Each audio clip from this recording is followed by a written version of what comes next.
Mais uma vez, muito boa tarde a todos e a todas. Nós retomamos as atividades de hoje com a mesa Enfrentamento à Desinformação Científica. Essa mesa será conduzida pela mediadora Cláudia Galhardi, pesquisadora do Instituto de Estudos em Saúde Coletiva e pesquisadora associada do Instituto Brasileiro em Informação em Ciência e Tecnologia e membro da Rede Nacional de Combate à Desinformação, RNCD. Passamos a palavra à mediadora.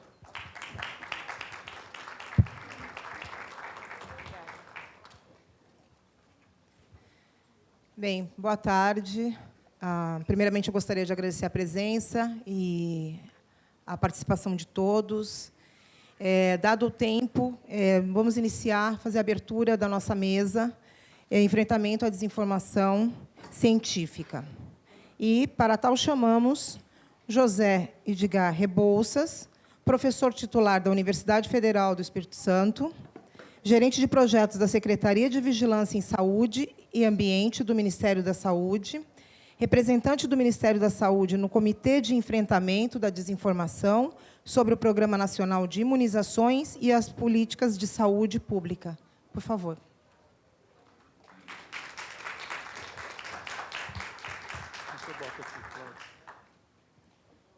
Você vai botar. Olá, boa tarde. Muito honrado de estar aqui representando o Ministério da Saúde, mas eu também sou da academia, eu estou no Ministério da Saúde, mas originalmente sou da Universidade Federal do Espírito Santo, onde trabalho com essa temática da desinformação e da integridade da informação, mas já tem algum tempo. Assim, eu vendo alguns colegas falando aqui anteriormente, eu fiquei lembrando, assim, eu trabalhava com desinformação desde a época que a gente chamava isso de mentira. E com integridade da informação desde quando a gente chamava isso de verdade factual. E aí me lembra muito também do seguinte, eu sou de uma geração e de uma tradição teórica de que a gente não é muito acostumado com essas coisas das novidades, então é tudo novo, né? Tudo revolucionário, e que a gente acredita mais nos fundamentos teóricos e que podem ser adaptados nos modelos para a gente adaptar às novas realidades. E eu ouvindo muito aqui de algumas coisas hoje, eu lembrando, vendo o Marcos Dantas ali, eu lá, né, recém saí do meu mestrado sobre regulamentação da televisão e do rádio, lá no início dos anos 90, eu lendo Marcos Dantas, né, a lógica do capital informacional, que é exatamente isso que a gente conversa hoje. Nós temos modelos teóricos já de muito tempo para tratar de todas essas mutações. A gente não pode cair nessa armadilha, isso aqui, eu não estou, é o Ministério da Saúde falar não, tá? É o pesquisador. A gente não pode ficar caindo nessa armadilha de achar que tudo é novidade, que temos que criar novos modos de enfrentamento, nova regulação. Não, a gente trabalha com essa questão de regulação e regulamentação há muito tempo. E que sempre foi chamado de censura, e a gente sempre foi chamado de censor, né? E eu, contra a liberdade de expressão, não, é muito pelo contrário. Então, a gente tem muito a discutir sobre essa temática. E aí o que me leva e que me traz essa situação. Eu fui convidado pela ministra Anísia Trindade, pela secretária Thelma Maciel, que é da Secretaria de Vigilância, Saúde e Ambiente, exatamente para trabalhar com esse fenômeno, que não é nada novo, da desinformação na área da saúde. Né? O pessoal da Fiocruz já estuda isso, tem várias publicações que mostram que a desinformação na área da saúde já assim, tem mais de século, tem registro nos jornais, no Brasil mesmo, jornais do Rio de Janeiro, aquelas publicidades de aqueles elixires, né, maravilhosos, que curavam tudo, e coisas também bem de espetacularização da mídia. A primeira tese de doutoramento que existe, lá de 1690, o Tobias Pesser falava de publicidade de medicamento no interior da Alemanha. Então, assim, desinformação e saúde já existe há muito tempo. Quando eu fui convidado para o Ministério, era para trabalhar exatamente sobre como enfrentar essas questões. E eu entrei num grupo de epidemiologistas, pessoal que trabalha com a vigilância, que tem métodos e técnicas muito conceituados e rígidos para trabalhar com questões de epidemias. E a gente vinha, desde do início da pandemia da Covid, vendo que a questão da desinformação era tratado como uma infodemia. Eu estava até lendo um texto de Ataíde ali agora na revista, tratando desse conceito de infodemia, mas é isso, a Organização Mundial da Saúde, mesmo antes da Covid, já chamava o excesso de informação de infodemia. Mas isso também não é novidade. Lá, o pessoal lá de Lazarsfeld já falava isso de disfunção narcotizante nos anos 50, de excesso de informação. Só que a gente está trabalhando agora com um outro conceito, que é o da desinfodemia. É o excesso de desinformação, que sempre existiu, mas não organizada, estruturada dessa forma, de uma forma tão perversa, daquela desinformação intencional, inicialmente com objetivos políticos, ideológicos, mas aí acaba, quando entra para a questão da saúde, tem um objetivo criminoso, porque faz mal à saúde das pessoas, pode matar pessoas.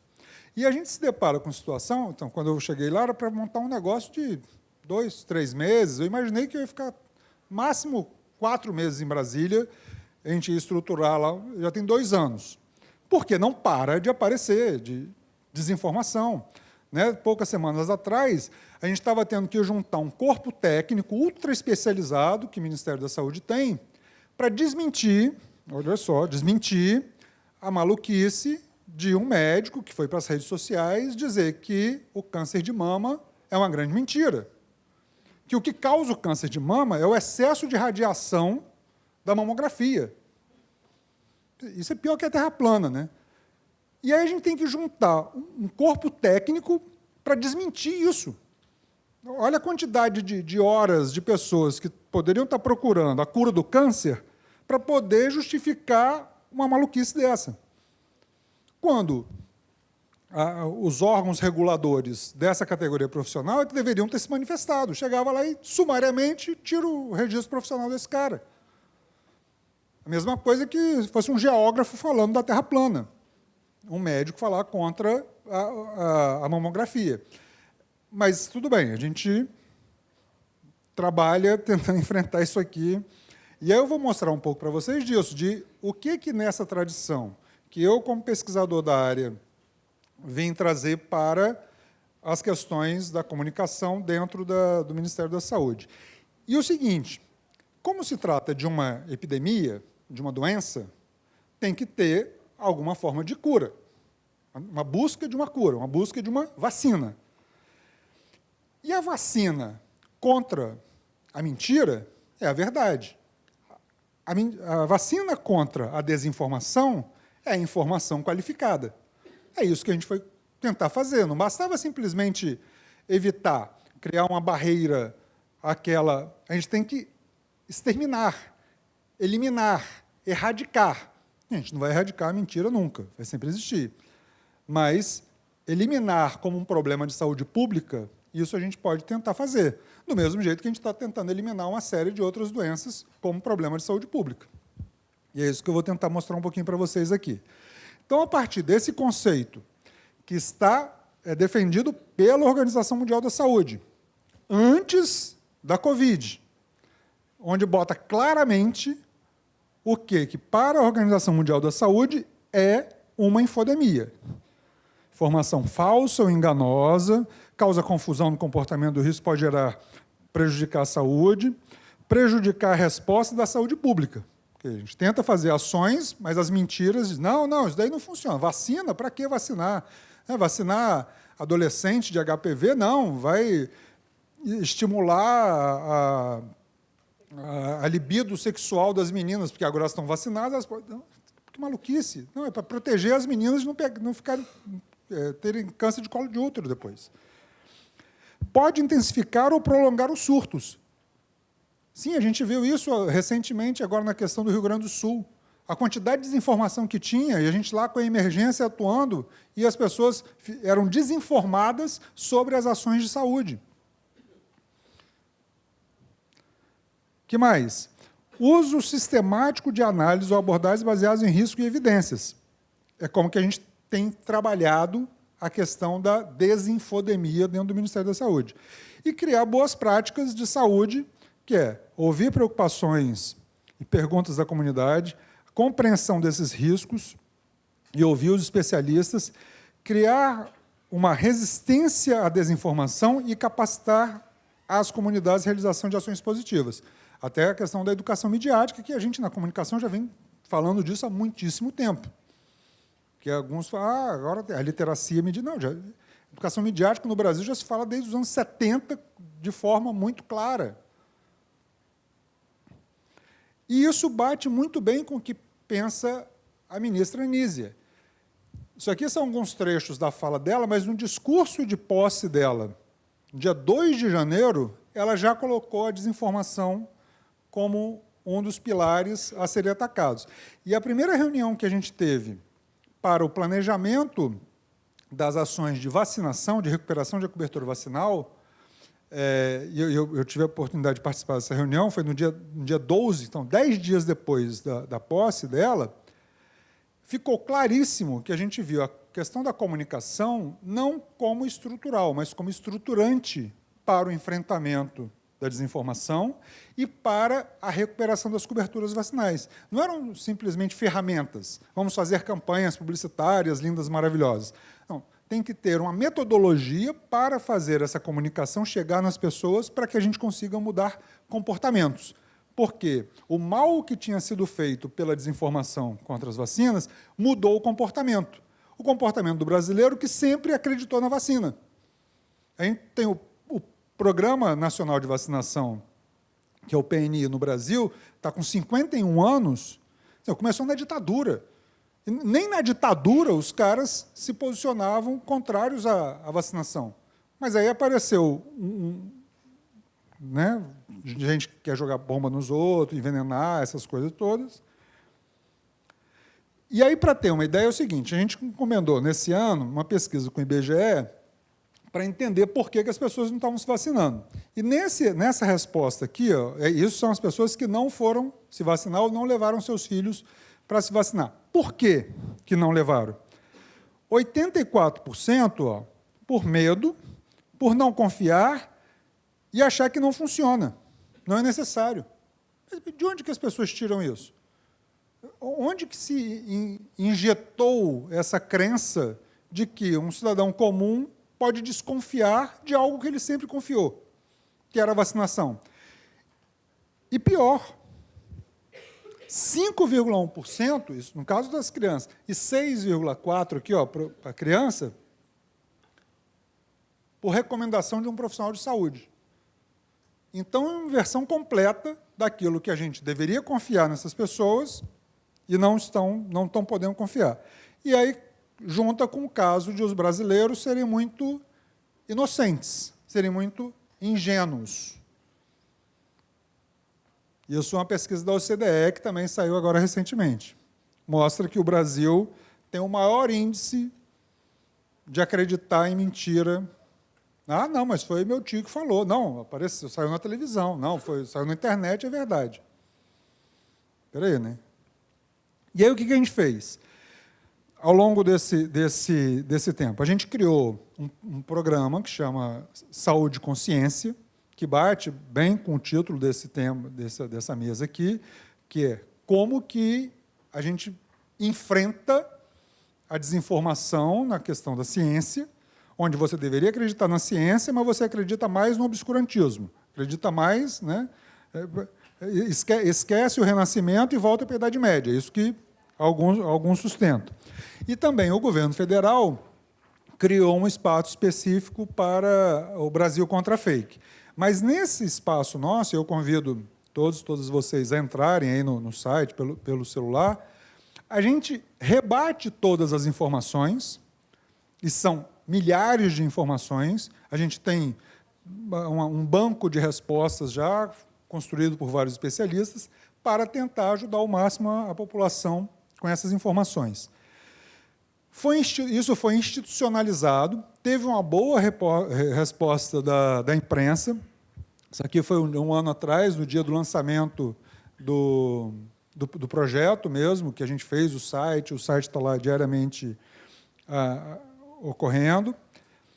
Foi criado um comitê interministerial para isso, onde faz parte o Ministério da Justiça, para responsabilização, AGU, CGU, Ministério de Ciência e Tecnologia, do qual nós estamos aqui na casa hoje, e participação de outros ministérios também. E a gente tenta se articular, a gente tem reuniões periódicas desse comitê interministerial para traçar essas ações de como fazer esse enfrentamento.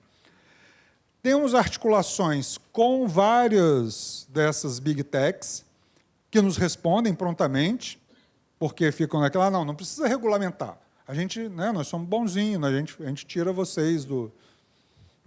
quer que tire do ar? E algumas coisas tem, eles tiram do ar em questão de... Outro dia a gente cronometrou, assim, teve uma que saiu em 8 minutos, da hora que publicaram, a gente acionou, em 8 minutos já derrubaram. Porque eram coisas que os algoritmos eles não identificaram que era tão absurdo, poderia ter alguma verdade, mas a gente conseguiu derrubar. Vocês estão vendo aqui que tem algumas que não participam, que nunca quiseram fazer reunião com a gente. Depois vocês procurem o olha. Quem não quis nunca nos receber. A gente tem uns procedimentos que a gente faz para cada uma dessas ações. Depois eu passo tudo para vocês, como é que funciona. E a gente adaptou, como se trata de uma epidemia, a gente adaptou de um plano de contingências de emergência. E criamos critérios para determinada desinformação. Isso daqui é recorrente, isso daqui não faz mal a ninguém. Vamos responder ao povo. Mas tem coisas que são muito graves e que tem que dar uma resposta muito imediata, de repente até botando o presidente da República para falar. E a gente tem esses critérios para alguns casos, os procedimentos. E aí a gente trata também, do mesmo jeito que a epidemiologia, a gente trata por semana epidemiológica. A gente faz um acompanhamento dessas redes e dessas narrativas todas com métricas e parâmetros que nos dão respostas de onde que a gente tem que atuar, de onde que a gente tem que botar a resposta, para falar com quem exatamente está sendo afetado por cada uma dessas mentiras. Temos essa estratégia de comunicação onde a gente responde a partir de pré-banking e debunking, que não basta só prevenir, tem que remediar também, e campanhas que a gente tem que criar para cada uma dessas daí. Nós temos um projeto que é bem consolidado, já está funcionando, acho que o Rodrigo até falou dele mais cedo aqui, que é o DNA, que é a detecção de narrativas anti-vacina, que é um projeto junto com o IBICT, que reúne várias universidades. O Ministério, mês passado, a gente lançou editais, são 10 milhões de reais em editais. Inicialmente, a gente acreditava que ia aparecer uns 20, 30 projetos. Apareceram 291 projetos de enfrentamento à desinformação. Foi um show. Está em processo de seleção, o resultado vai sair agora nas próximas semanas, porque começa a funcionar a partir de 1º de janeiro. Nós criamos também, para facilitar a questão da qualificação da informação, isso para a sociedade, para a imprensa, que demanda muitas coisas também, a gente criou um sistema de transparência ativa.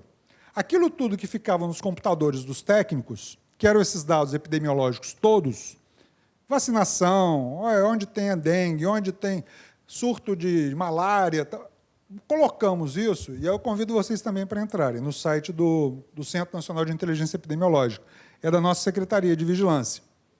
E a gente colocou de uma forma super amigável que você consegue saber por estado, por cidade, por data. Se você quiser saber na sua cidade quantas pessoas foram afetadas por qualquer uma dessas doenças, e a gente está aumentando para colocar painéis de todas elas, vocês conseguem ter acesso também. E a gente fez, é parecido com algo que na Rede Nacional de Combate à Desinformação a gente colocou, painel de pesquisa. A gente conseguiu juntar pesquisas que tratam dessas temáticas aqui, que dão base científica para que as pessoas possam buscar informação qualificada. Porque, normalmente, nossos técnicos se baseiam nessas pesquisas. Então, a gente está colocando essa base de dados totalmente disponível, é só clicar ali e você vai colocar por assunto e vai aparecer tudo que saiu nas grandes revistas internacionais e nacionais sobre determinado assunto. Então, só vai continuar acreditando em mentira quem quiser, porque está ali a comprovação científica. A gente criou também, para facilitar, isso daqui foi desde o final do ano passado, um sistema de infográficos, porque na nossa secretaria a gente gera muita informação, muitos boletins epidemiológicos, mas são boletins de 80 páginas, super técnicos, muito difíceis de serem, muito para a área técnica. E a gente começou a fazer isso em infográficos, para que seja utilizado pela população em geral. Os jornalistas, coleguinhas, adoram isso daqui, porque eles pegam já o dado mastigado e já publicam. Mas está sendo muito utilizado também por professores de ensino fundamental, por estudantes que vão fazer um trabalho. Porque a gente tem uma enciclopédia, que é esse aqui, ó, Saúde de A a Z. Não precisa botar no Google uma doença, leishmaniose.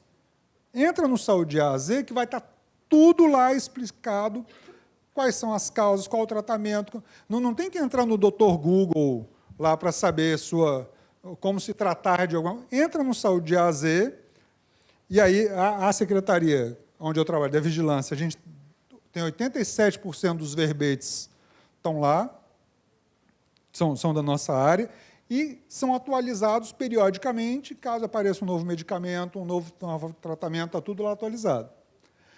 E aí, não vai dar muito tempo, eu vou passar rapidinho, tá? 3 minutos vai estar bom. Eu vou mostrar para vocês, rapidamente, o cenário que a gente pegou quando chegamos lá no início de janeiro do ano passado. E estou pegando só o caso da vacinação. Tá? Era essa situação aqui. Ó. Vacinas vencidas, ou próximo de vencer, não tinha contrato de vacina, nenhuma programação para vacinação para 2023 e 2024, tinha nada. Isso teve que ser criado rapidamente. E na nossa área específica da comunicação, isso aqui, ó, não havia contrato de publicidade. Nenhum. Não ia ter publicidade de saúde para o ano de 2023. A gente teve que fazer licitação para a agência de publicidade para poder lançar a campanha, porque o presidente queria lançar a campanha de vacinação em fevereiro. O cenário era esse aqui, de uma queda de cobertura vacinal enorme, a partir de 2016, um ano bem emblemático, né? A partir de 2016, começaram as campanhas de não se vacinar. Precisa se vacinar, para quê, né? E aí a gente lançou, em 27 de fevereiro do ano passado, não só o presidente foi se vacinar, porque o anterior dizia que, né, não tinha se vacinado, não fazia coisa, a gente botou o presidente para se vacinar, a gente botou o Zé Gotinha do lado dele, que estava com a fantasia toda, né, rasgada, jogada lá pelos cantos. O Zé Gotinha dorme na minha sala, as 2 fantasias do Zé Gotinha ficam na minha sala. E a gente colocou o vice-presidente, que é médico, para vacinar. Deu a maior confusão com as enfermeiras, porque as enfermeiras falaram, médico não vacina. Eu falei, não, mas peraí, mas o cara é médico, desde base, ele deve ter ficado lá uma semana, mas a gente, não, é brincadeira. Mas a vacina deu certo, vacinou o presidente. Aí algumas pessoas falaram que era mentira, lembram disso? Não, não tinha seringa, não tinha nada, ele não vacinou coisa nenhuma, ele está fingindo, ele quer envenenar todo mundo. Não, ele se vacinou, foi lá. E a gente também tinha feito, um mês antes, essa ação de vacinação com o Yanomami, que a gente pegou aquela situação do Yanomami de abandono, e uma estratégia que a gente fez do seguinte, para recuperar aquele sentimento, que era a questão do seguinte, o sentimento. As agências de publicidade que entraram vieram com aquelas propostas lindas e maravilhosas de publicidade, né, de C&A, de Casas Bahia, que sempre é tudo muito parecido, né? Caso do Dia das Mães, você pode botar para qualquer produto que é tudo igual. E eles faziam as campanhas de vacinação, a gente olhava assim, mas peraí, eu já vi essa campanha, vamos fazer um negócio diferente? E numa conversa falamos assim, peraí, mas por que a gente não chama aquele pessoal que, durante a pandemia, o tempo todo, ia para as redes sociais falar contra o governo, e a gente não chama esse pessoal para gratuitamente vir aqui e falar o que pensa sobre isso? Saíram nos tapa. Essas pessoas aqui, ó. Vamos ver se a gente bota o... Eu acho que as pessoas não sabem o que dizem quando são contra a vacina. Não sabem o tamanho da dor das famílias que perderam quem amam para uma doença. Não sabem o tamanho da dor dos pais aflitos.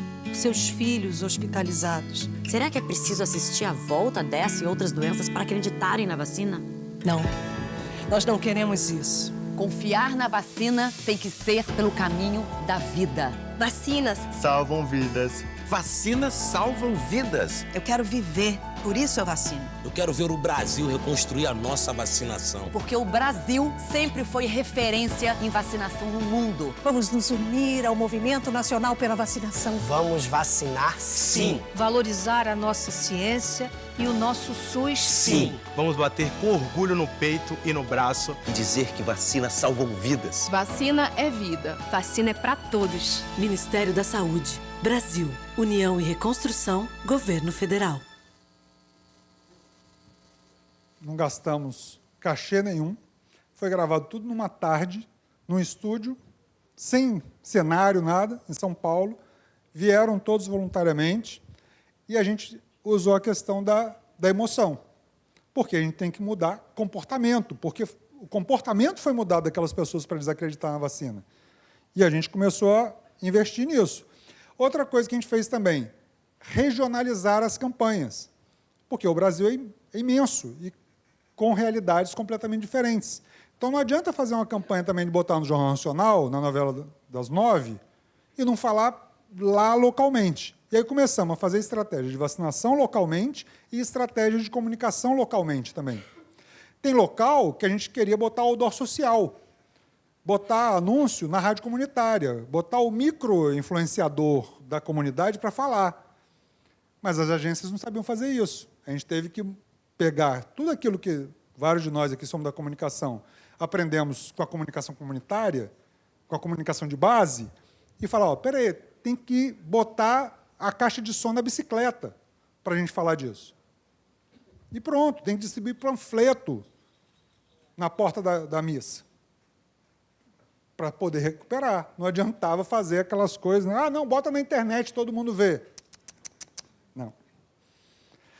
E aí lançamos uma grande campanha depois, que foi regionalizada, mas aí a gente foi usar de um artifício que tocava também com o emocional, não das crianças, porque a gente não queria que as crianças, a gente queria que os pais fossem levar seus filhos. Aí o que fizemos? Xuxa! Oi, Zé. Chegou a hora de convocar nossos baixinhos e baixinhas para o Movimento Nacional pela Vacinação. Tenho uma ideia.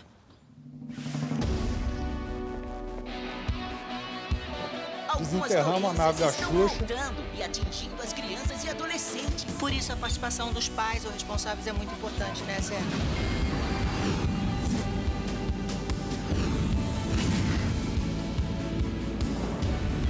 Então, essa aqui foi a campanha nacional, mas a campanha regional, para cada estado, a nave descia no ponto turístico principal da cidade. Procure um posto de vacinação Então, a gente e diga também sim aprende isso à na vida. comunicação, da comunicação de proximidade. As pessoas querem ver o seu lugar, não querem ver Rio e São Paulo. Querem ver a praça da sua cidade. A gente começou a botar isso Vacina é vida. e fazia as campanhas de vacinação naquela praça onde a nave da Xuxa descia. Outra coisa também, dentro da comunicação científica, já estou terminando, tá, Cláudio? A gente tem porta-vozes altamente qualificados e cientistas. A ministra é uma cientista, então, quando a gente dá um briefing para ela para falar de vacinação, para uma entrevista coletiva, é facílimo. A secretária de vigilância é uma cientista, é uma epidemiologista, uma é socióloga, outra é epidemiologista, e o cara que é o diretor, o Éder Gatti, que é o diretor do PNI, também é doutor em imunologia. Então, os caras, além de saberem fazer, têm propriedade científica, passa credibilidade contra as mentiras. Resgatamos a gotinha, como eu falei, botamos a gotinha país afora. Aí lá na parada LGBT, 2 milhões de pessoas no carro de som abrindo a parada, botamos na Sapucaí, botamos em comunidades indígenas, Conferência Nacional de Saúde. E começamos a utilizar também a diversificação possível que as mídias, falando exatamente a linguagem que aquele pessoal que conta mentira e a gente conta a verdade na contraposição. A gente sabe que o volume de mentiras é muito maior do que o volume de verdades. Até o símbolo criado aqui para o evento da integridade da informação é bem emblemático disso, né? Tem um quadradinho amarelo num monte de quadradinho escuro, né? Então, num mar de desinformação, a gente tem uma esperança de informação ali. E nós, da academia, nós que acreditamos, né, num governo democrático e fazemos isso, podemos dar essa mudança. E aí, por último, fica esse alerta aqui, ó, o Ministério da Saúde adverte, não caia em notícias falsas. Obrigado.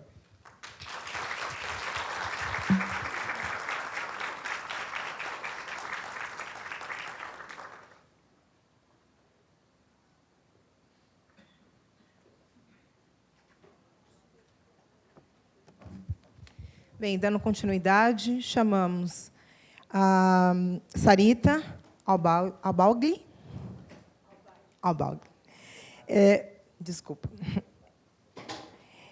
Sarita é pesquisadora do Instituto Brasileiro de Informação em Ciência e Tecnologia, IBICT, líder do Laboratório de Ciência Aberta e Inovação Cidadã e coordenadora do INCT Ciência Cidadã, coordenadora científica da CIVES e plataforma de ciência cidadã do IBICT. Por favor.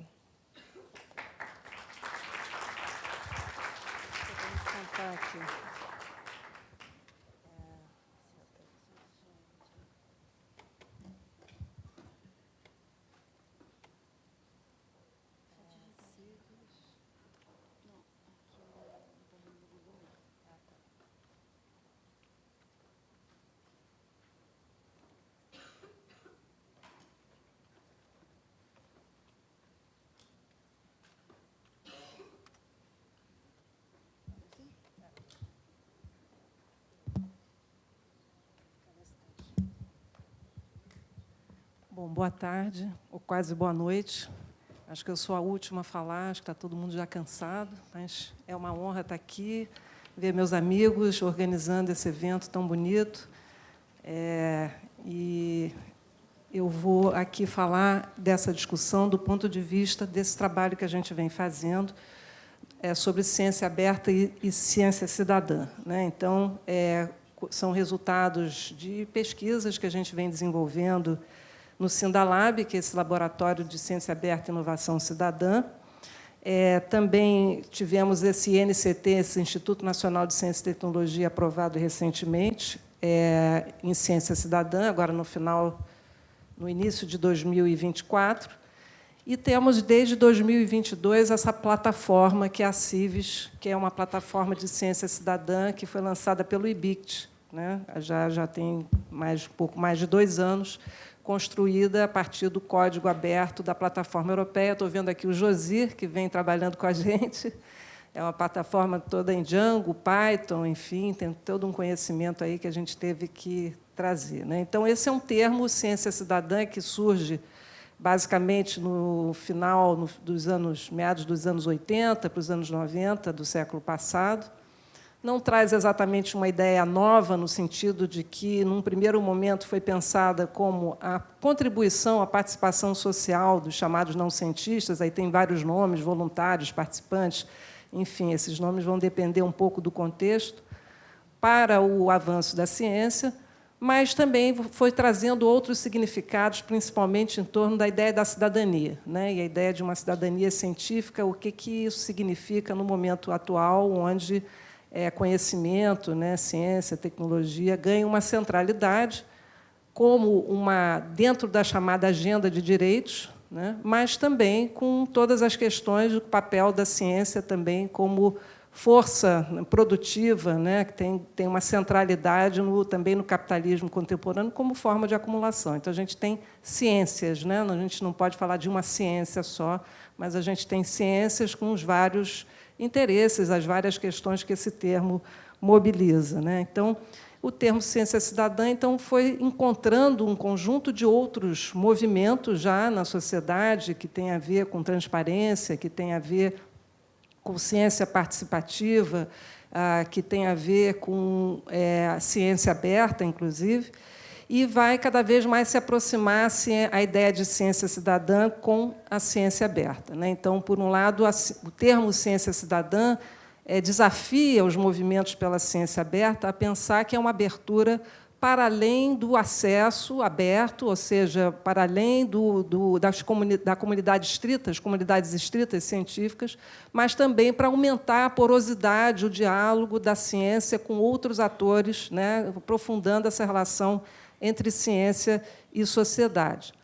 Ao mesmo tempo, a ciência cidadã, como cada vez mais envolve plataformas digitais, que foi uma coisa muito discutida, né, me parece, aqui nesse evento, né, produção de grandes volumes de dados, de informações heterogêneos, de modos dispersos, enfim, também os princípios da ciência aberta têm inspirado que projetos e iniciativas de ciência cidadã tenham essa precaução, né, de como lidar com a abertura, o compartilhamento de dados, as ferramentas, as infraestruturas abertas e também todas as salvaguardas que são necessárias quando a gente pensa a abertura, ou seja, abrir tanto quanto possível, fechar tanto quanto necessário. Ou seja, o direito também o direito à visibilidade, mas também o direito à invisibilidade, né? São novos regimes de visibilidade que são postos aí em discussão quando a gente junta esses dois movimentos.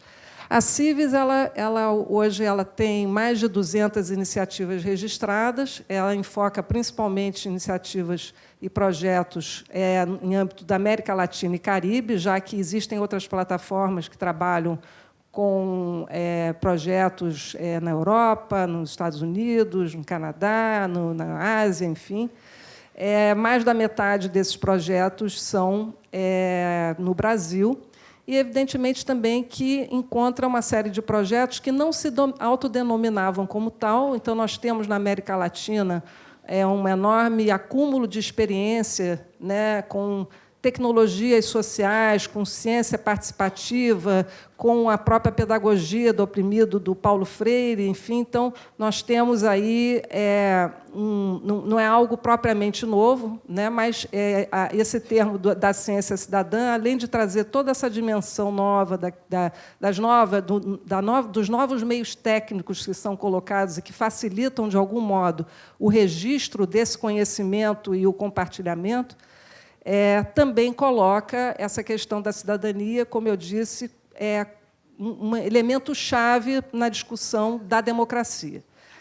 E aí, o que a gente tem, olhando agora de um outro ponto de vista, o que foi trazido pela fala anterior, nós temos também nos preocupado em ir além do paradigma do acesso, né, que é o paradigma no princípio dos movimentos pela ciência aberta, era principalmente, como eu disse, acesso à literatura científica, depois acesso a dados, e também além do paradigma da divulgação científica nos seus moldes tradicionais, que é o paradigma do deficit model, né, do modelo do déficit de conhecimento. Ou seja, eu preciso transferir alguma coisa, né? Eu que sei muito, tenho que transferir para aqueles que sabem muito pouco ou sabem quase nada, né? E a gente, então, entende que, aí as pesquisas vão mostrando, que o termo comunicação, no seu sentido etimológico de pôr em comum, né, encontro na diferença, na verdade, talvez seja uma das chaves importantes nessa relação de aprofundamento das relações da ciência com a sociedade e colocando principalmente a ideia de um desafio que nos parece importante, que foi proposto pelo sociólogo colombiano Orlando Falsborda, que é um desafio ético-político, que tipo de conhecimento nós queremos e precisamos. Então, para além da dimensão quantitativa, precisamos de mais para os que sabem menos, que tipo de conhecimento nós estamos falando, né? E para quem é que se beneficia.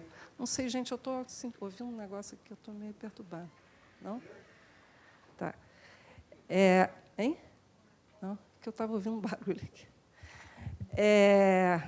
Bom, então, a dimensão da qualidade do tipo de ciência que se produz também nos parece que é um desafio importante quando a gente pensa da cidadania científica, né? Se a gente pensar longe de uma perspectiva da neutralidade, olhando as relações históricas entre ciência e sociedade, a gente vê que, historicamente, elas são profundamente atravessadas por relações de saber-poder. Né?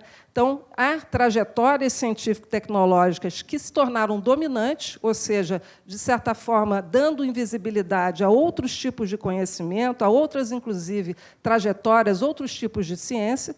Então, vejamos aí que boa parte da crise socioambiental planetária, da emergência climática, da perda da biodiversidade, da sociobiodiversidade, em alguma conta tem um tipo de ciência, um tipo de tecnologia que contribuiu para isso, e outros tipos de conhecimento, outros tipos de ciência que foram invisibilizados e que poderiam, eventualmente, trazer uma chave para um tipo de desenvolvimento mais equilibrado. E, portanto, há uma legitimação de certas escolhas técnicas que se expressaram em certas formas, em certas vias de desenvolvimento, né? Então, o Henry Axelrod, que vem estudando muito essas questões, ele vai dizer que políticas de conhecimento eles se expressam também em políticas de desenvolvimento. O próprio desenvolvimento sustentável, que deveria pensar na ideia de um futuro comum ou de um futuro incomum, na verdade, é um aparente consenso, porque existem várias perspectivas, várias controvérsias sobre as origens dessa crise e sobre suas soluções e as estratégias para o seu enfrentamento. Vide, por exemplo, a COP da biodiversidade, que acabou numa situação de não se conseguiu chegar num consenso. Quem paga a conta, né? Quem se sente responsável, que tipo de conta tem que ser paga, e assim como estamos vendo aí as questões aí na COP do clima, essa aqui de 29, vamos ver o que vai acontecer na COP 30, agora em Belém, né? Então, nós temos nos debruçado também para esse desafio de uma das vertentes da ciência cidadã, que é justamente o desafio do diálogo entre saberes. A gente entende que uma das chaves, né, para a ciência se comunicar e ter esse aprofundamento nessa relação é reconhecer a existência de outros atores e outros espaços de conhecimento e ter também uma capacidade de escuta, né?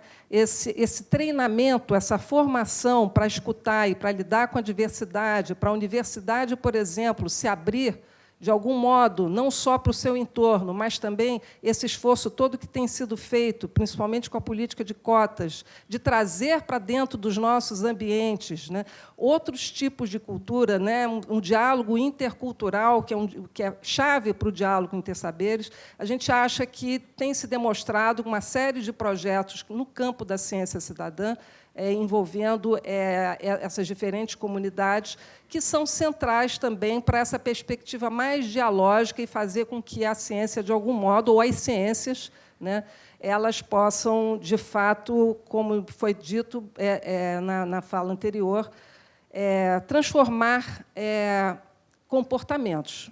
Mas são transformações de comportamento que envolvem também comportamentos das próprias comunidades científicas. Precisamos olhar para nós, como comunidades acadêmicas, né? Que tipo de mudança de comportamento também se exige na nossa relação com esses demais atores sociais, né? E isso, na verdade, é um desafio, vamos dizer assim, ontoepistêmico, porque, na verdade, são formas de viver, formas de ser, que têm determinados tipos de práticas e formas de conhecimento que se antepõem a outras formas de ser e de viver com suas práticas de conhecimento. Então, se a gente for ver, né, o debate hoje na Amazônia, por exemplo, a chave pela bioeconomia ou pela sociobioeconomia como chaves para uma saída para o que está acontecendo, né, da perda da floresta, dos modos de viver da floresta, né, a gente vai ver que tem projetos, visões diferentes do que possa ser essas saídas, por exemplo, pela sociobioeconomia ou pela bioeconomia, né. Bom, então, um dos aspectos importantes é pensar que essa virada democrática, que seria uma das oportunidades por determinados tipos de projetos de ciência cidadã, entendendo a democracia como força fundamentalmente heterogênea. É nessa heterogeneidade que a ciência cidadã, dessa perspectiva democrática, ela deve atuar, né? E, portanto, a ciência cidadã ela não deve servir como um instrumento de despolitização dos conflitos, né? De achar que, na verdade, nós vamos ter grandes comunidades homogêneas de aprendizado, mas, na verdade, ela tem que servir como uma estratégia de dar visibilidade e voz a esses diferentes pontos de vista, a esses diferentes tipos de conhecimento. Bom, várias experiências têm sido testadas, principalmente desde a assinatura da Convenção da Diversidade Biológica nos anos 90, ao reconhecimento crescente, né, das práticas e conhecimentos dos povos e comunidades tradicionais, e aí também uma série de salvaguardas e protocolos que vêm sendo desenvolvidos, porque, nesse diálogo entre saberes, há certamente uma relação assimétrica que precisa ser resguardada nesse direito, como eu disse, de voz, mas também da visibilidade e da invisibilidade. Por exemplo, os protocolos de consentimento livre, prévio e informado. Ou seja, uma das grandes questões hoje, quando as cientistas vão, por exemplo, fazer seus trabalhos de campo em uma série de comunidades, é não haver qualquer devolutiva dos trabalhos que são feitos, né? E aí uma grande dificuldade de retorno, né? Porque essas comunidades elas não querem mais ser só objeto de pesquisa, nem objeto só de consulta, querem ser protagonistas também, serem reconhecidos com seus acervos, com suas práticas de conhecimento e com as suas formas também de comunicar esse conhecimento, que são totalmente diferentes, né? Então, hoje, essa discussão desses protocolos, e aí também já existe uma série de protocolos comunitários que as próprias comunidades definem, né, como elas querem realizar esse intercâmbio. Há um aprendizado enorme em relação a isso. Há também os protocolos, inclusive hoje, um próprio fundo, né, de repartição de benefícios derivados dessas pesquisas em conjunto, né?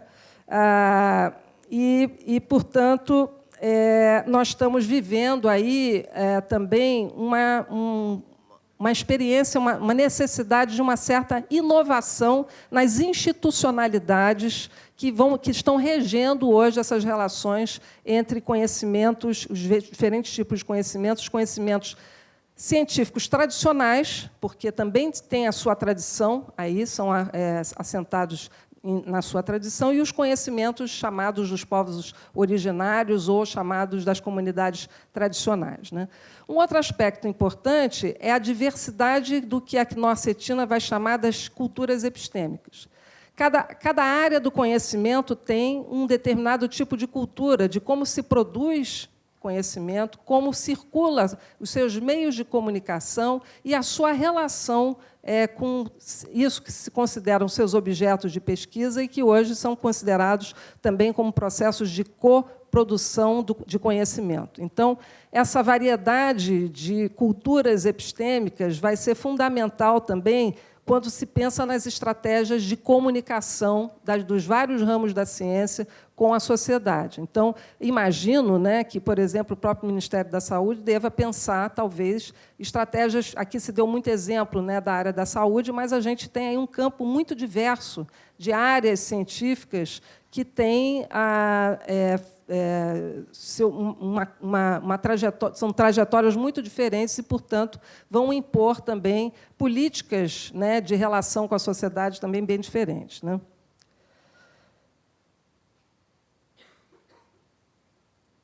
Bom, temos aí também um outro aspecto que tem a ver com os mecanismos de governança nessas relações, nesses projetos de ciência cidadã, né? Então, essa é uma pauta que é muito cara, tem sido muito cara na ciência da informação, que é a questão da governança informacional e, cada vez mais, da governança de dados, né? Porque hoje você tem infraestruturas que são utilizadas como repositórios dos resultados desses projetos de ciência cidadã. Então, hoje tem uma grande discussão que já é colocada, né, não só no campo da ciência, mas no campo da ciência cada vez mais, que é a ideia de uma soberania de dados e de uma soberania digital. Então, hoje, isso também é um projeto que a gente vem desenvolvendo no próprio IBICT, a ideia de criar um repositório de dados de ciência cidadã, mas que isso vai implicar, certamente, protocolos bem diferentes do que os repositórios de dados de pesquisa que são dirigidos fundamentalmente para as comunidades científicas que têm esse tipo de cultura de dados, mesmo essas comunidades, né? A gente tem colegas que têm estudado aí os princípios de fé, né, para os modelos de gestão de dados que sejam encontráveis, acessíveis, interoperáveis, reprodutíveis, mas que, do ponto de vista dos projetos de ciência cidadã, se impõe também um conjunto de protocolos propostos pelos movimentos indígenas internacionais, que são os princípios CARE, né? O princípio da responsabilidade, do cuidado, da ética, enfim, né? Bom, eu acho que eu vou concluir por aqui. Eu queria, então, convidar vocês para conhecer a CIVES. No INCC, nós temos aí o INCC, que é o Instituto Nacional de Ciência Cidadã, que nós temos 7 linhas de pesquisa e atuação. Nós temos uma linha, que é uma linha voltada para metodologias de produção de dados, de engajamento, de coprodução, uma segunda linha que tem a ver com infraestruturas e ferramentas, uma terceira linha que tem a ver com protocolos e governança de dados, uma quarta linha que tem a ver com formas de mecanismos, né, políticas de formação. Então, estão se produzindo diversos materiais, inclusive, para a formação não só em ambientes escolares, que é uma das frentes de experiências em ciência cidadã voltados para a educação científica e educação ambiental, principalmente dessa perspectiva, né, de formar um pensamento crítico em relação à própria ciência. A linha 5, que é de comunicação e sensibilização para políticas públicas, né? Então, há também um público aí que precisa ser treinado para pensar e entender essa frente da ciência cidadã, que são as agências de fomento, os órgãos de fomento à pesquisa, valorizar não só a produção científica tradicional, como é o caso da publicação de artigos, livros, enfim, mas valorizar isso que tem um lastro muito grande, principalmente no campo da extensão, né?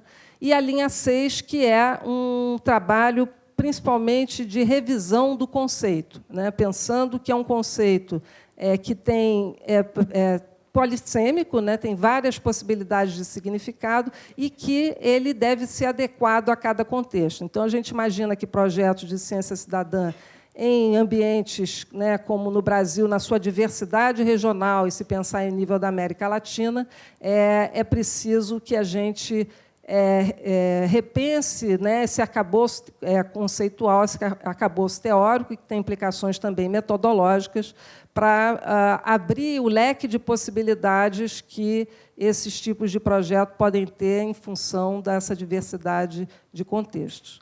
É isso, muito obrigada.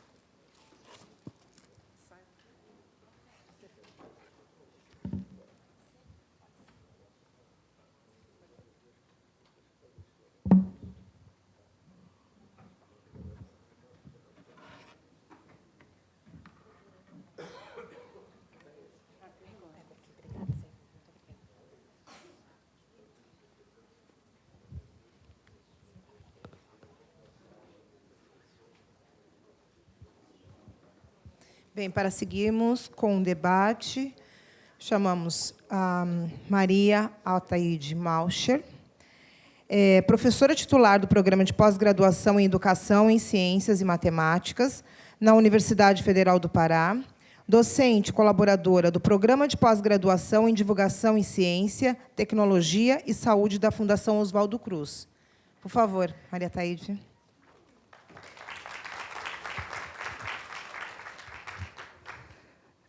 Boa noite. Se der tempo, eu vou fazer um agradecimento ao final, porque vai ser um agradecimento que pode ser longo. Eu trouxe algumas questões e vou passar por elas muito rápido, porque nós estamos com tempo muito... Tá, para frente? Muito diminuto. E, assim, eu sou Maria Altaide Malcher, professora da Universidade Federal do Pará, pesquisadora de produtividade do CNPq, na área de divulgação científica. Na época do negacionismo, que está aí conosco, eu comecei a fazer muita questão de trazer as instituições e bater isso, né? Antes, eu estava até fazendo um agradecimento assim, bem diferenciado a todas as nossas instituições de pesquisa no Brasil.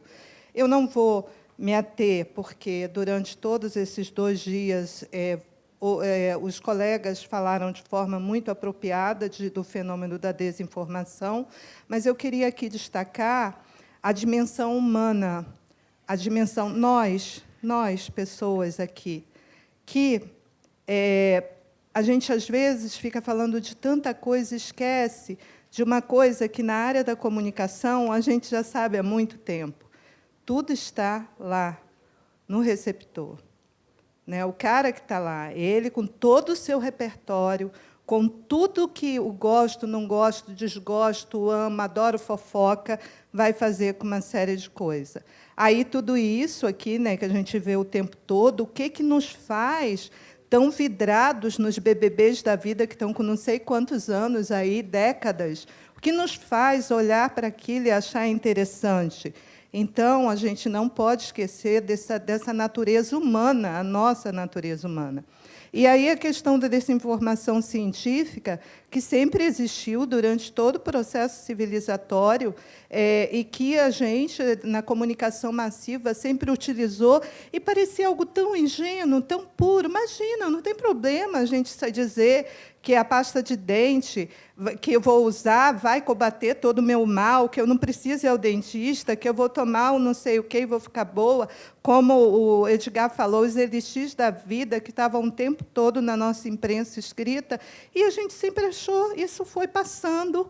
A publicidade vende a ciência o tempo inteiro, durante toda essa história. Vejam quantas análises nós temos de publicidade na televisão, no rádio, em todos os lugares. Então, essa desinformação sempre esteve muito presente e tem a ver também com o desconhecimento que nós temos sobre ciência. A ciência, nós, cientistas, sempre estamos em lugares muito específicos, muito dentro, e nós também, como cientistas de determinada área, não falamos com as outras áreas. Várias coisas passaram por aqui que eu ficava imaginando, caramba, mas isso a gente estava vendo quando eu estava lá na graduação de comunicação e agora está voltando, e a coisa... Então, quer dizer, a gente não se fala, e olha que nós estamos aqui, né, acho que todos da ciência, quase todos da ciência da informação, disciplinas científicas irmãs, quase siamesas, e às vezes a gente não se fala, nem sabe. Eu saio do encontro muito feliz, ao mesmo tempo assim bem. E aí o que mudou isso? O que transformou isso tudo? Várias questões que vocês colocaram aqui durante esses dias brilhantemente. Mas o que a gente percebe? As assimetrias que se tornaram ainda mais evidentes e mais juntas. Eu não sei se vocês já estiveram no Pará, em Belém do Pará. Belém do Pará, Amazônia, é um lugar que você vê isso claramente. E aí você se assusta. Quando eu fui para lá, eu me assustei. Eu falei, caramba, agora que eu estou vendo o Brasil. Agora que eu estou entendendo determinadas coisas. Aí a forma como essas tecnologias digitais se tornaram esse tal mundo sem fronteiras e cheio de abismos que fez todo mundo se conectar e, ao mesmo tempo, se estranhar. Né? E eu acho que uma coisa que é extremamente importante, acredito. Talvez seja a primeira vez na história humana que tantas gerações se encontram no mesmo tempo vivido, mas com repertórios totalmente diferentes. Então, sou eu, aos 60 anos, uma pessoa aos 90, e outras 40, e outras aos 20, com formas muito diferentes de pensar o mundo e de viver o mundo. E isso traz, sim, muita confusão. Então, e muita coisa boa também. Vários estudos indicam caminhos para o enfrentamento já da desinformação, desde muito antes. Nessa explanação, eu vou usar um estudo um relatório da Academia Brasileira de Ciência, só porque houve uma sintetização interessante, eu trouxe os eixos aqui. Eu vou me ater e nem vou falar dos dois, acho que eu vou ficar só na promoção da divulgação científica, até porque eu entendo que, se eu posso dar alguma contribuição nesta discussão desses 2 dias, seria por aqui. Eu peguei várias colas durante o dia de ontem e esqueci minhas colas todas em casa, porque eu queria falar, em casa não, no hotel, de algumas palavras que eu achei muito legal. Uma delas, se eu não estiver enganada, foi o Marco Schneider, que eu espero que seja parente de um pesquisador muito importante nosso da UFPA, Horácio Schneider, não é? Ai, que tristeza. Ele falava, acredito, da ingenuidade crítica, acho que foi essa. Então, eu quero usar a ingenuidade crítica e a esperança que nunca morre. Aí, eu vou falar da promoção da divulgação científica, porque eu imaginei o que a Sarita ia falar, o que o Edgar ia falar e o que eu ia ouvir. Pode balançar na hora que der meu tempo, porque eu sou completamente... Aí eu vou falar de uma parte da divulgação científica que tem batido muito no meu coração. A questão da popularização da ciência, o que o Ministério da Ciência está fazendo quando traz de novo Zé Gotinha. Vamos lá, a gente vai ter que começar todo o processo. Então, talvez, a gente tenha que olhar para determinadas coisas e trabalhar a questão do popularizar. A gente, dentro desse escopo todo de divulgação científica, comunicação pública da ciência, enfim, eu escolhi isso para hoje. Então, o que tem a ver com feiras de ciência, museu e centros de ciência, Olimpíadas, exposições, Semana Nacional, show de arte, ciência e cultura. Aí, em diferentes lugares do Brasil, essas ações acontecem de forma diferente. No sul e no sudeste do Brasil, acontecem com uma frequência muito grande, tá?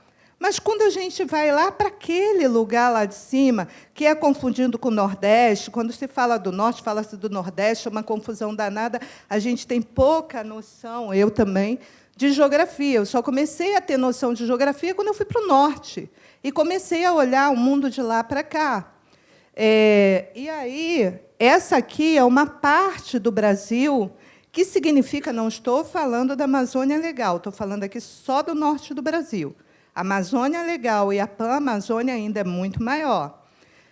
Essa região norte ele equivale a 45% de todo. E a gente olha e diz assim, o que significa isso, gente? Pensa, 45% do território nacional. Essa é a extensão e é povoado por esse número de habitantes.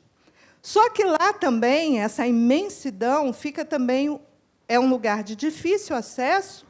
A gente tem uma dificuldade muito grande de locomoção. Não é como ir em Niterói, não é como ir em Nova Iguaçu, não é. Difícil acesso. Os menores índices educacionais, alimentares e de saneamento estão lá. E as ações de divulgação científica, divulgação e popularização da ciência, são muito dispersas e pontuais, geralmente concentradas nas capitais do Estado, dos estados. No guia, saiu agora há pouco tempo, um guia de Centros de Museu de Ciência da América Latina e do Caribe. Eles só conseguiram identificar no norte do Brasil, no norte inteiro, 17 espaços como esses. Percebam. Mas tem um problema também. Pode ser que eles não tenham conseguido, porque os dados não ficam tão claros. Isso aqui deve ter sido uma busca pelo que eles foram encontrando. Isso também é um problema. Mas vocês olhem aqui, todos esses centros, pouquíssimos estão nos estados, com exceção de Belém, que tem alguns que estão em outros locais. Eu trouxe aqui alguns resultados de uma política pública que começa lá atrás, na virada no 2000, 2005, com toda a implantação da questão das políticas públicas de divulgação científica no país. E aí a gente vai ver, de lá, de 2002 para cá, o que vai acontecendo. Pela primeira vez, em 2024, foram aprovadas, para esse edital do CNPq, que é da Semana Nacional de Ciência e Tecnologia, que acontece no Brasil todo, propostas e projetos de ação em todos os estados do norte do Brasil. E foi a primeira vez que isso aconteceu. A mesma coisa aqui nas feiras de ciência.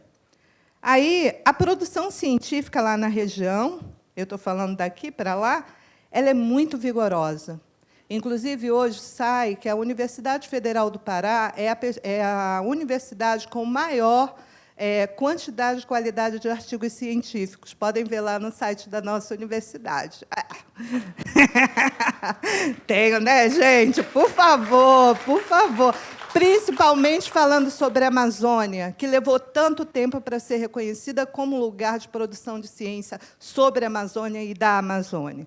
Então, assim, a população é ávida pelo conhecimento. Aqui, se vocês estão vendo, do lado direito, esse professor é um professor da UF, não sei se ele se aposentou agora, que ganhou prêmios, que é um matemático super respeitado na comunidade, que construiu uma plataforma matemática que resolveu um problema de muitas décadas, séculos, e ele é o Celso Costa. O Celso Costa recebeu um convite nosso, do nosso grupo, para ir falar com as crianças e se vestir de mágico. Aqui não está. Ele nunca tinha feito isso na vida dele. E ele foi, topou, e ele estava lá com 2.000 crianças, aqui nessa foto, muito nervoso, e achando que não ia dar conta. Depois ele se apaixonou e virou um adepto da... Aí, nessa questão das políticas públicas e do que está acontecendo no norte do Brasil em relação à divulgação científica, lógico que é muito mais que isso, ou muito menos. Agora, nós conseguimos aprovar 6 propostas no norte do Brasil sobre ciência na escola. E esse projeto é um projeto de um programa de política pública que eu entendo que vai ajudar muito na questão da desinformação científica, se a gente levar a cabo. E aí a gente tem trabalhado muito com levar a ciência para diferentes lugares. Então, aqui a gente vai para shoppings. Deixa eu ver se tem uma... Essa daqui, tem uma outra. Bom, essa daqui são alguns lugares. A gente levou a SBPC para Belém do Pará esse ano, e nós fizemos algo que nunca tinha sido feito dessa forma. A gente deu especial atenção à montagem da SBPC Jovem e de um pavilhão que nós fizemos ligado à arte, cultura e ciência. E nós fizemos isso porque nós entendíamos que seria um investimento que era necessário. E aí, gente, nós abrimos a universidade para todo mundo. Nós fizemos um pier dentro da universidade, recebemos todas as nossas crianças ribeirinhas que vinham das outras cidades para dentro da universidade. Foi uma grande festa, e aqui eu estou mostrando um desses detalhes. Aqui, olha, outros acontecendo. Aí, um movimento que está acontecendo no norte do Brasil e que eu achei muito interessante, a gente está atrás em todos os números de divulgação científica. De repente, eu me deparo com uma coisa: 343 escolas azuis no norte do Brasil, 111 no Pará. Falei, meu Deus, que coisa fantástica! E é fantástico. Sabe o que é isso? Uma prefeitura, que eu não vou falar o nome do município aqui, para até evitar, né, que mude, a secretária de Educação decidiu apostar e transformou a cidade numa cidade azul, na década do Oceano, gente. Num lugar que é esse, que tem as 2 maiores bacias hidrográficas do país, né, e do mundo. Então, olhe bem, essas sinalizações são muito acalentadoras, mas é um pingo de éter, né, no oceano. Mas eu, como sou uma esperançosa e uma ingênua crítica, eu continuo tendo esperança. Aí, nessa onda de esperança, eu fiquei... Porque eu sempre fui professora de universidade, nunca estive na escola básica. Só que, à medida que essas coisas estão acontecendo, cada um de nós está tentando encontrar lugares para fazer alguma coisa. Eu falei, cara, é melhor eu ir lá para a escola básica, eu vou lá falar com os meninos e meninas jovens. Aí me foi posto, na época da SBPC, que eu não sabia, ignorante, não sabia mesmo, eu fazendo a propaganda da SBPC para chamar todo mundo para a SBPC, eu cheguei numa reunião com vários professores da secretaria, auditório cheio, eu lá fazendo propaganda, né, bem lobby do bem. Aí, de repente, a professora levantou e falou assim, professora, eu estou vendo aí as fotos que a senhora está mostrando, eu não vi nenhuma criança. Eu falei, como você não viu criança? Olha quanta criança aí, menina. Olha, tem criança para caramba. Criança, professora. Pequenas. Bem pequenas. Falei, que significa crianças bem pequenas, de 0 a 5 anos. Eu falei, mas é lógico que a SBPC tem atividade para criança de 0 a 5 anos. Imagina se não vai ter, com 70 e poucos anos. Ela falou, que bom, então a gente pode ter um espaço na SBPC. Pode. Aí fui lá pesquisar, olha eu falando bobagem, dando desinformação. Fui lá, pesquisei, não tinha, gente. Aí eu já tinha falado, eu não ia passar, né, como diz o pessoal lá, meus meninos, não ia passar o pano. Né? Fui lá, fiz meu trabalho de casa, falei, olha, não tem não, mas agora vai ter. Vamos lá, qual é a ideia? Aí, o pessoal muito competente da Secretaria Municipal de Educação, que tem um trabalho grande com essas crianças bem pequenas, com introdução à ciência, me apresentaram um trabalho lindo e nós fizemos, pela primeira vez, uma tenda só para a divulgação de iniciação científica de crianças de 0 a 5 anos, a partir de um novo contrato social com a natureza, trabalhando pigmentos naturais, tudo. Por quê? Porque eu entendo que o nosso grande desafio é mudar mentalidades. E talvez a gente não consiga mudar as mentalidades das pessoas que já têm essas mentalidades tão cristalizadas. Mas se a gente começar antes, aquela questão que o professor, teve uma hora que você começou a falar, eu sou muito emotiva, eu aprendi em Belém que a gente pode chorar o quanto a gente quiser, porque a gente é água. Aí eu comecei a lagrimar. Falei, ai, meu Deus, eu vou passar o maior mico aqui, vou começar a chorar. Não vou chorar, na hora que você estava fazendo a sua exposição e falando da questão de um projeto de nação. Eu não quero sair dessa vida antes de ver um projeto de nação, porque é difícil a gente ter isso tudo e não ter esse projeto. Então, essa foi a feira. E aí eu acho que eu já estou no tempo, eu escolhi 2 eixos. Um é o investimento em educação midiática, que nós, da comunicação, já estamos falando disso há décadas, sei lá, séculos. E agora voltou. Que bom, que bom, que bom. Aí eu peguei o documento. Que bom, né? Porque a gente tem processos de amadurecimento. Vai ver que agora é a hora. Vai ver que a gente engata, professor. Você, que é referência de todos nós, agora vai ver que engata. Né? Vamos acreditar, né? Vamos tentar. Aí, a educação básica. Aí, quando eu vi o processo que eles fizeram, a Semana Brasileira de Educação Midiática, eu falei, caramba. Aí fui ler todo o plano, eles têm uma proposta de não ficar só nas capitais. Eu fui, como é que eles fizeram? Aí, lá em Belém, no norte, eles conseguiram alcançar 6 localidades do norte e todas elas fora do estado. Eu achei isso tão legal. Nossa, mas isso é tão insignificante. Gente, é como o professor falou, vamos falar para 30 pessoas, 20 pessoas, vamos fazer alguma coisa, mas não vamos deixar a coisa acontecer sem a gente.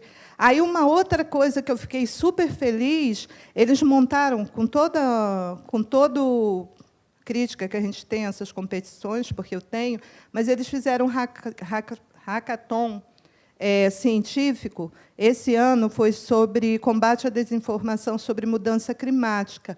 E aí eu fui acompanhando. Aí foi um grupo de cada região do Brasil.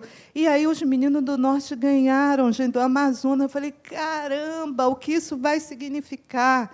E vai, porque aí eu vou pegar e fazer o lobby do bem em cima disso a vida inteira, porque a gente tem que contaminar. Então, assim,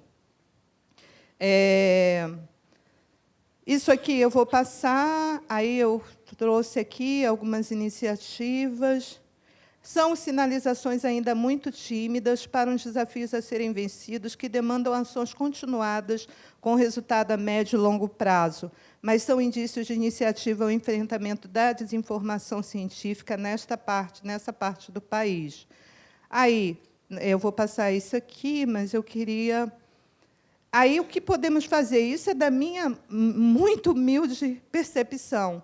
Sem dúvida, é necessário ações coordenadas em todas as esferas do poder público, aliados diferentes sujeitos e entidades sociais, sem dúvida.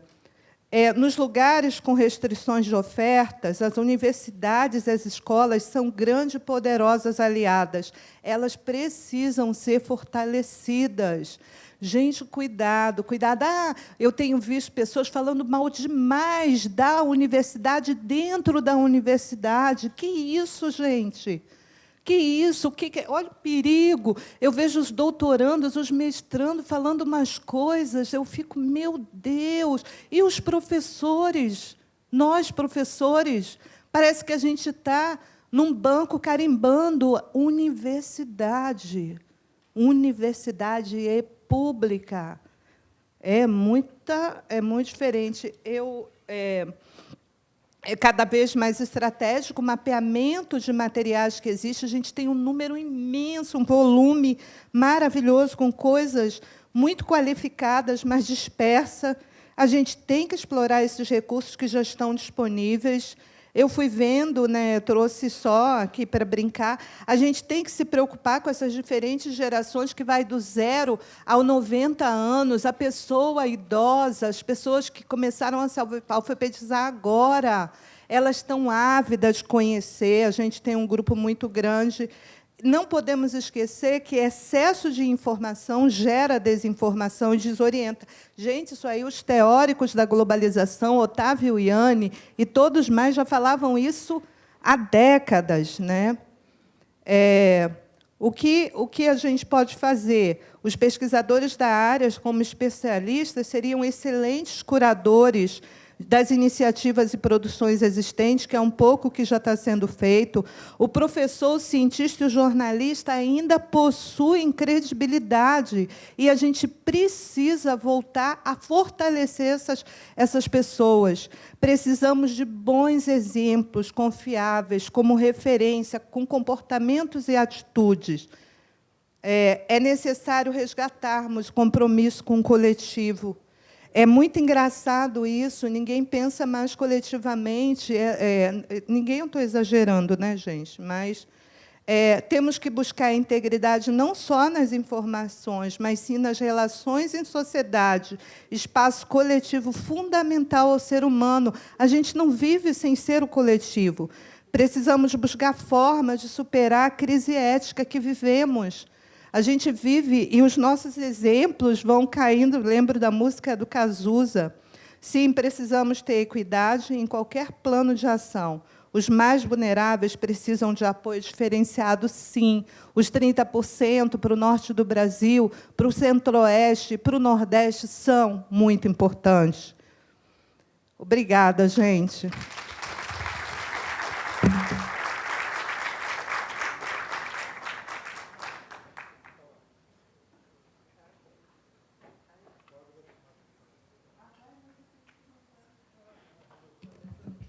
Bem, eu agradeço muito um debate tão rico e, dado ao tempo, nós não íamos abrir para perguntas, mas, em uma exceção, gostaríamos da colaboração de todos para que cada um dirija pelo menos uma pergunta para cada palestrante.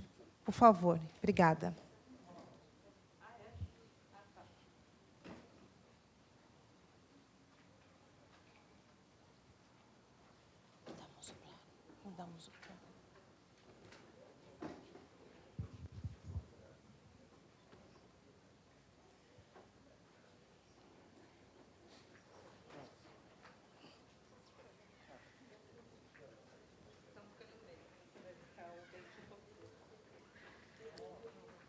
Bem, temos aqui a apresentação.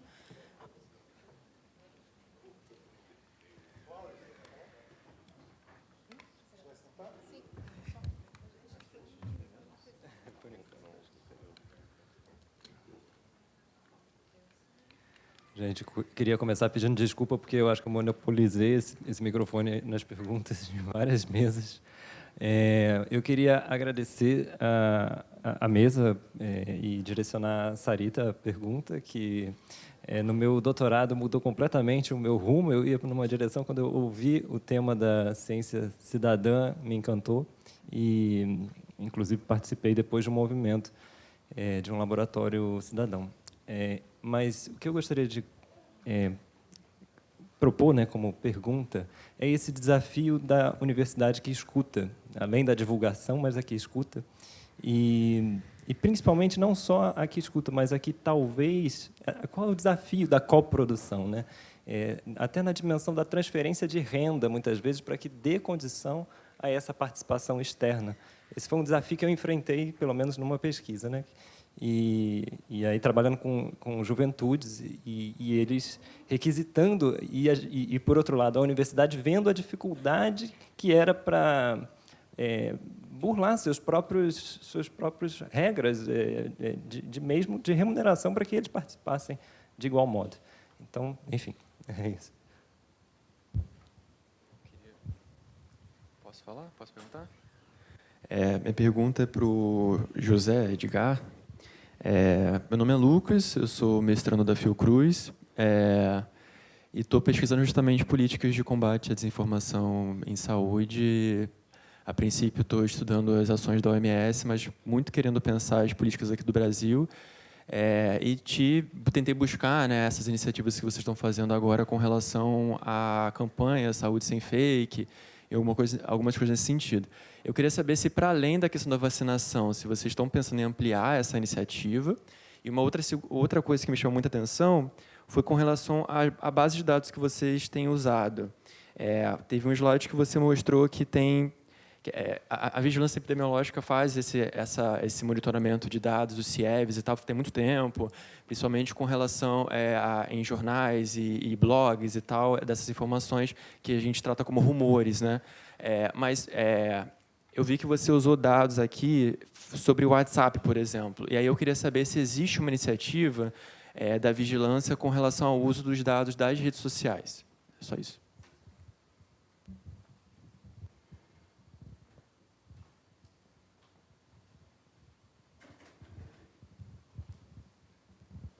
Olá, boa noite. Eu sou o Marcos, eu sou da Fundação Oswaldo Cruz. Uma pergunta rápida para a Sarita.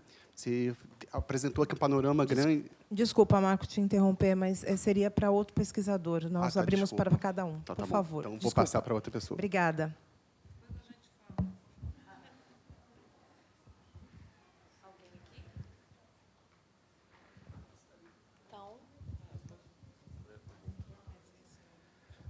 Vou perguntar, então, brevemente para a Thaíde, assim, só um comentário, uma provocação que eu acho que é interessante do ponto de vista da divulgação científica também.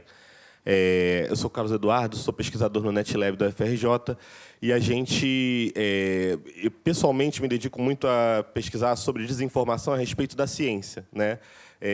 Tenho também, enfim, um gosto muito grande de ver todo esse debate sobre a ciência aberta, né? Sobre o link da divulgação científica, né, que vai direto até as comunidades, como isso pode participar também da construção da ciência, que acho que tem muito a ver com a fala também da Sarita, e como que isso pode participar do poder público, né, e da gestão pública, né? mas, em algumas circunstâncias, a gente acaba enfrentando uma força muito grande de ataque à ciência do outro lado, né? Não apenas de grandes organizações que vão simplesmente questionar, né? Onde tem ali o grande capital, né? Fazendo da ciência, de certa forma, vítima dessas questões, como foi falado, acho, muito nas mesas de ontem também, sobre mudança climática, né? E outras questões que a gente vê esse grande capital batendo na ciência, mas, às vezes, por um sentimento que eu vejo que é muito legítimo das pessoas, de desconfiar da ciência de uma forma um pouco cética, quando, na verdade, elas não estão desconfiando exatamente da ciência. Elas estão desconfiando da influência do capitalismo, da corrupção e tudo mais sobre o campo científico, né? Então, eu tenho muita curiosidade o quanto que isso, de repente, aparece nos discursos das crianças, ou dos pais, ou dos jovens, né? De falar, por exemplo, mas os cientistas estão realmente... não tem algum interesse ali no meio, né? Assim como eles dizem das ONGs na Amazônia, né? Ou dos institutos e tudo mais, e que é muito difícil, porque não basta a gente mostrar o nosso trabalho nesse público que, muitas vezes, não entende exatamente os princípios, os valores do funcionamento da ciência. A gente precisa dizer, olha, a ciência está no mundo do capital, né? Mas a gente luta para poder fazer o melhor possível dentro disso. Então, eu tenho muita curiosidade de ouvir da Taíde se esse lado dessa desconfiança sobre a ciência aparece também nessa relação com as populações, vamos dizer, mais... com os próprios jovens, né? Enfim, essas populações que estão ali na outra ponta, no outro extremo.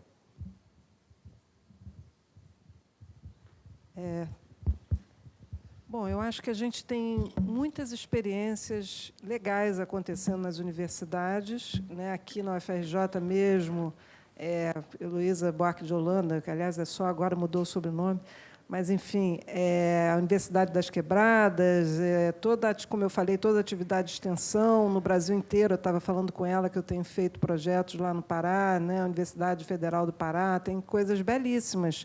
Só que os nossos sistemas de avaliação não recompensam, não valorizam esse tipo de coisa, né? Então, e aí você é instado a um produtivismo que a gente já conhece. Quem desenvolve esse tipo de atividade, na verdade, talvez tendo menos acesso aos recursos de fomento, porque está se dedicando a coisas que não são exatamente valorizadas. Isso é um ponto. O outro ponto também é que a gente tem visto, eu acho que foram 10 anos agora de política de cotas, né? Houve muitas avaliações muito positivas, mas eu acho que a gente não avaliou ainda, não teve condição, porque é uma avaliação difícil, exatamente a consequência disso para essa interculturalidade, né? Então, a gente vê... por exemplo, eu tenho acompanhado essa questão dos indígenas, cota de indígenas que têm ido para as universidades, enfim, muitas vezes, ou quilombolas, que já algumas universidades já começaram a adotar essas cotas, muitas vezes não se sentem bem recepcionados, porque são outros códigos, né? Então, não se sentem à vontade nos ambientes universitários. Os ambientes universitários nem sempre estão preparados para fazer essa escuta, e, às vezes, é o contrário, né? Ou não retornam para suas comunidades, ou, quando retornam, também as suas comunidades têm uma certa dificuldade, às vezes, de entender esse retorno de outra maneira, né? Então, mas temos também experiências muito legais, como as experiências da pedagogia da alternância, onde você passa uma parte no campo, outra parte você está dentro da universidade. Então, eu acho que cabe, né, a gente conhecer melhor e aprofundar melhor essas experiências que já estão ocorrendo e que eu acho que tem um aprendizado enorme, né?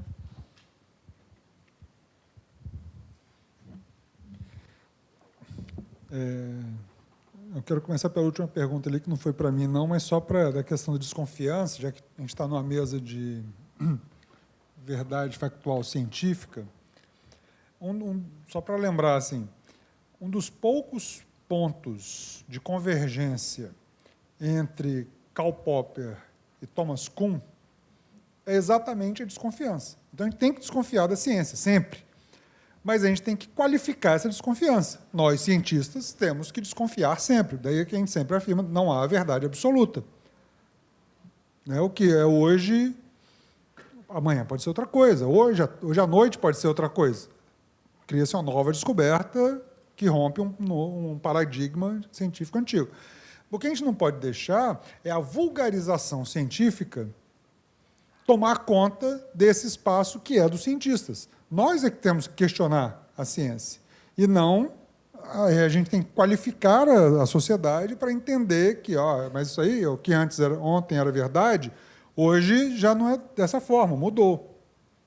Mas não pode cair da forma como está surgindo. Agora, a resposta para o Lucas é o seguinte, Lucas, a gente usa da metodologia, né, dos rumores que a gente pegou lá da vigilância epidemiológica, é muito interessante, porque quando eu cheguei lá no Ministério, eu começava a ver, participava das reuniões do pessoal da emergência, e eles falavam de rumores, não, que a gente recebeu do jornal, recebemos um jornal lá do interior de Uganda, não sei o quê, de um surto de alguma coisa. Aí eu falei, mas espera aí, isso daí a gente já faz em comunicação com uma análise de conteúdo comparada há muito tempo. E eu comecei a emprestar algumas das metodologias que a gente fazia de análise de conteúdo para o pessoal da vigilância epidemiológica, que fazia aquilo de uma forma bem sistematizada, tal, mas que a gente foi tentar ajudar a melhorar aquilo ali. E, na parte, quando a gente adaptou isso para a vigilância epidemiológica da desinfodemia, e a gente tem essa matriz e desses modelos teóricos de estudo, de conteúdo, de jornal, já, né, há décadas, mais quase século, que a gente sabe ler jornal, sabe ler televisão, sabe analisar rádio, a gente adaptou para as análises das redes sociais. Então, a gente faz análise desses estudos que a gente está fazendo junto com a Larissa, que é a nossa meio de campo aqui com o IBICT, ela vê que a gente faz do Quai, do X, que era antigo Twitter, fazia no Twitter, faz no Telegram, faz no WhatsApp, a gente faz de todos. A gente monitora, não monitora de ficar ali sabendo quem está falando o quê, mas a gente faz esse levantamento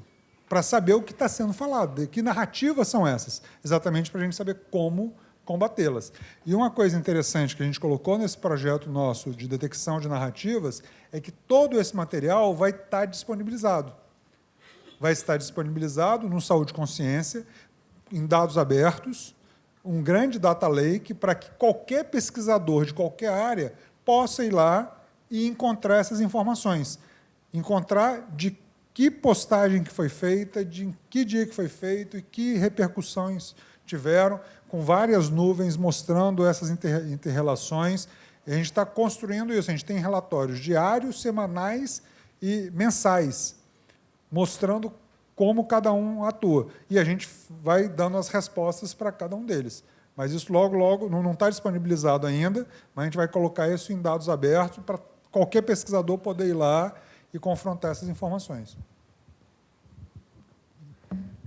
Obrigada por me facilitar a pergunta, que ele ficou com peninha de mim, mas eu ia passar a minha vez para...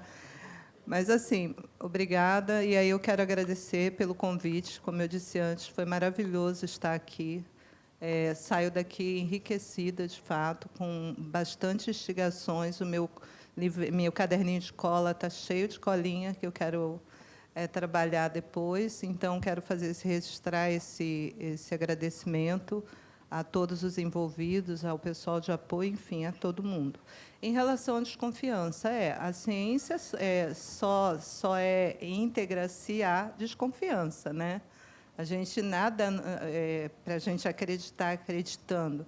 Mas existe alguma coisa, uma coisa que eu falei ali, da questão do papel da universidade. Especialmente na UFPA, especialmente em Belém, a Universidade Federal do Pará é considerada um lugar de bastante referência e de respeito. Então, nós não temos problema ao chegar em qualquer lugar que a gente chegue, representando a universidade, a gente sempre é muito bem recebida. Não quer dizer que as pessoas vão acreditar em tudo que a gente está falando, e nem é isso que a gente trabalha. A gente trabalha já há bastante tempo, principalmente pela minha trajetória de pesquisadora de recepção, a gente trabalha, e quali, e não quanti, a gente trabalha na perspectiva do que hoje se chama de cocriação já há bastante tempo. Então, a gente tem trabalhado sempre com metodologias criativas, que envolvam o sujeito que está ali conosco, colaborando numa pesquisa. Uma outra coisa que a gente tem uma preocupação muito grande, que isso tem a ver com a minha formação, né, em mestrado, e doutorado e graduação, de devolver, de ir discutir os resultados e tudo o que acontece com as pessoas, co-criar o resultado final, a análise. Cada vez mais a gente está caminhando nessa proposta que é da ciência cidadã, de respeitar os outros saberes, cada um tendo a sua especificidade. Então, essa desconfiança, e eu queria falar de uma coisa, a questão da escuta. A universidade escuta pouco. A nossa universidade tem um trabalho muito grande com a comunidade, com os movimentos sociais. Ela é uma das primeiras universidades no Brasil que, antes do sistema de cota, já tinha o trabalho. Hoje nós temos cota para... Nós temos alunos indígenas, quilombolas, extrativistas, enfim. Nosso alunado é de 80% de pessoas de baixa renda, de renda muito baixa, que dependem diretamente da universidade, inclusive para continuar todo o processo, inclusive de manutenção dentro da universidade.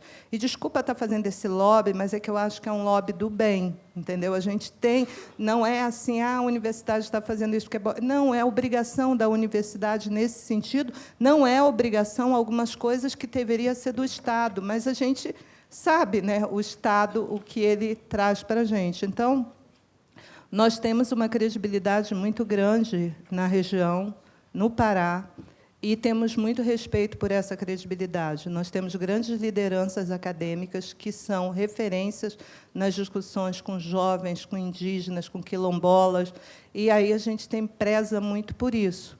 Então, eu não diria que há uma desconfiança, mas o que eu vi que foi bem interessante, eu estava em Brasília semana passada, na Semana Nacional, e essa questão da escuta é tão interessante. Eu vou contar rapidamente algo que aconteceu. Eu estava num outro estande, são vários estandes, uma feira muito grande, muito bonita, Zé Gotinha estava lá, todo mundo estava lá da divulgação. E aí eu estava num estande que um colega usou só a parte da frente e deixou uma mesa com várias coisas para pintar. E eu sentei para ficar lá trabalhando com o computador. Daqui a pouco vem aquele, porque é assim, né? Vários estudantes, um bando de meninos de 15 a 17 anos, só meninos. Aí sentaram todos correndo nas cadeiras. Tinham 4 cadeiras mais a minha. Aí eles sentaram. Pode ficar aqui? Pode. Pode pintar? Pode. Mas os meninos de 15, 17, falei, os meninos estão de zoação, vão começar a zoar comigo, já estou até vendo. Aí eu continuei lá, aí eles começaram a falar entre eles. Ah, você viu fulana? A fulana não está mais namorando outro, já está namorando outro, não sei o quê. Aí eu estava de cabeça baixa, comecei a rir, dar um sorrisinho. Não é, tia? A senhora não acha errado? Eu falei, não me coloque nessa confusão. Eu não acho nem errado nem certo. Você não acha que você está julgando demais? Vamos parar de julgar, vamos tentar pensar de outra forma. Amar não é tão bom, namorar não é tão bom. Aí eu continuei lá. A senhora acha mesmo, tia? Aí começou um papo.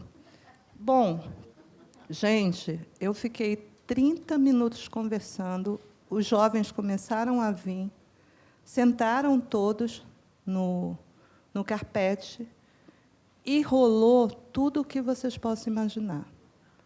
Eles me perguntaram sobre... A pergunta que eles me fizeram, que foi a pergunta que abriu o nosso diálogo todo. Tia, vou fazer uma pergunta para a senhora. Pode fazer? Pode. Se eu puder responder, eu só respondo se eu puder. Ah, tá, valeu. Se você tivesse uma proposta, olhe bem, para ganhar muito dinheiro e ser infeliz profissionalmente, e outra, que você não ganhasse tanto dinheiro e que você fosse feliz, qual que você escolheria? Eu olhei para ele e falei, eu sou professora. Já respondi.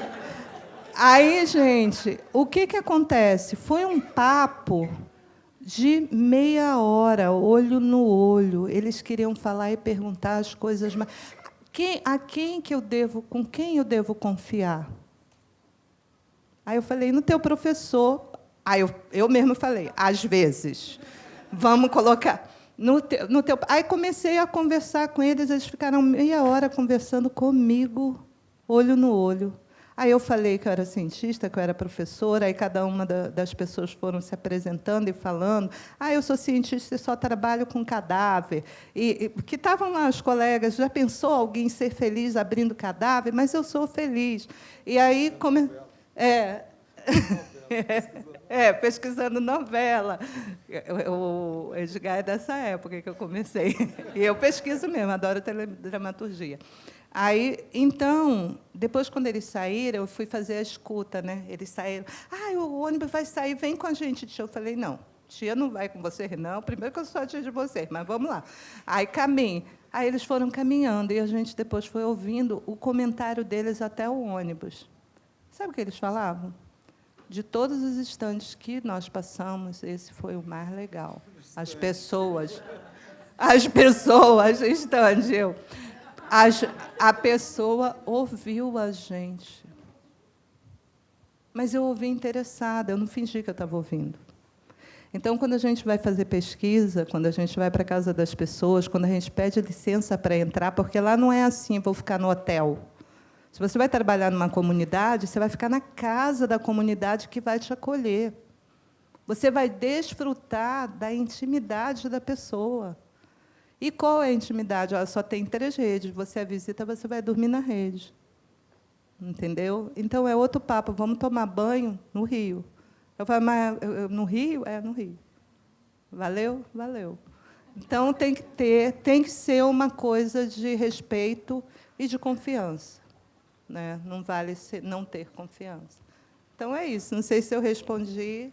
Registro mais uma vez meu agradecimento e dizer que aqui eu vi pessoas que eu não via há muito tempo e ouvi falas de pessoas que não estão mais com a gente, como Valério Britos. Recordei o César Bolan, que também não está aqui com a gente. Enfim, revi pessoas queridas. Está aqui, gente. Quem não está aqui é o Valério Britos. Não está aqui. Mas o Valério Britos deve estar aqui também, porque deve estar muito feliz com esse encontro. Então, muito obrigada. Tá?